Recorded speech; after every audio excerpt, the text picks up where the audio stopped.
Your SQL is not working and then you run it and boom, SQL error message. It's probably that you don't understand it and you feel stuck, and of course this is where most people give up. But here's the truth. Errors are not the problem. They are the guide. It guides you to making all the steps more easier in resolving the problem, like the error. So every SQL error is telling you exactly what is wrong. So this is why it's better, and of course it's very important for you to read SQL error message carefully. Let's say we have a simple table of users. This is it, like id with id name, with id and name. For example, id 1 and name Ali. So first example, we select all from users. So now we are assuming that the simple table is users table. And then the error we have is you have an error in your SQL syntax. So why does this fail? Because the select is misspelled. Now you can see instead of selecting, so we write select, but it's not select, it is select. Then the T is missing, select. The T is missing from select, all from users. And now you see it won't run. Then we must see an error message. So this is why it says you have an error in your SQL syntax. Now you have to read carefully the syntax you wrote, and then you'll find where you misspell a word or something. So now how to fix it? Fixing it is simple, because when you read that you misspelled the select, then you just add the missing T, then select all from users. Of course, now you fix it. Sometimes the problem is small, but the impact is big. Let's consider another error example, like having a wrong table. For example, in this second table, we are selecting all from customer. Now, look at it carefully. Customer. And then the error says table customer does not exist. So how do we fix this? So now we are searching, or we are selecting, or we want view data from a table called users. Instead we say customer. It means we wrongly mean a different table. So then the correct is select all from users, because the actual table is users table, not customers.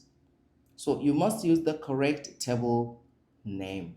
Let's see another error example, number 3, wrong column. For example, we are selecting username from users, and then the error says column username does not exist. So you see, but the column name is name. The column is name, not users, not username, I mean. So then how do we fix this? We say select name from users. Simple. Now let's see an error example number 7. For example, we are select all from users where id equals to 100. You see no error but no result. Why? Because we have here, you can see the empty result. So the query is correct in this, but the data does not exist. So you won't see any error message, but you will see an empty result. Now let's talk about the debugging process. That's core value. Now in this step, like, let's follow some simple steps for debugging process. Step 1, read the error. Like, carefully read the error, and then do not ignore it, because if you ignore it, you won't fix the problem. And step number two is check keywords, because if you misspell the keyword, it's probably giving you, or to give you, an error. So spelling really matters. And step number 3, check the table names.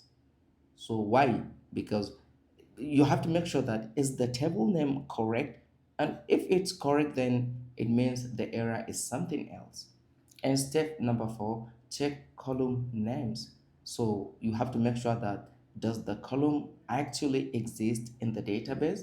You have to make sure of this. In step number 5, you have to test in small parts. You have to break the query down, so then test each part, because if you do it small, you will find where the error is. And then let's consider this real world mindset. So you see, even professionals get errors every day, but they do not panic. So because they investigate. So this is the real secret of these successful professionals, because they do not panic with any error, but they investigate. So next time you see an error, don't fear it, understand it, because every error you fix makes you a better developer. So remember this: errors are messages, not red blocks. Read carefully, meaning read your syntax, and also read the error message. Also, check the query step by step. So you have to break it down into smaller parts. So you test every single part to make sure where the error is. Then fix and learn. Also, every fix makes you a better. So debugging is a skill. The more you practice, the stronger you become.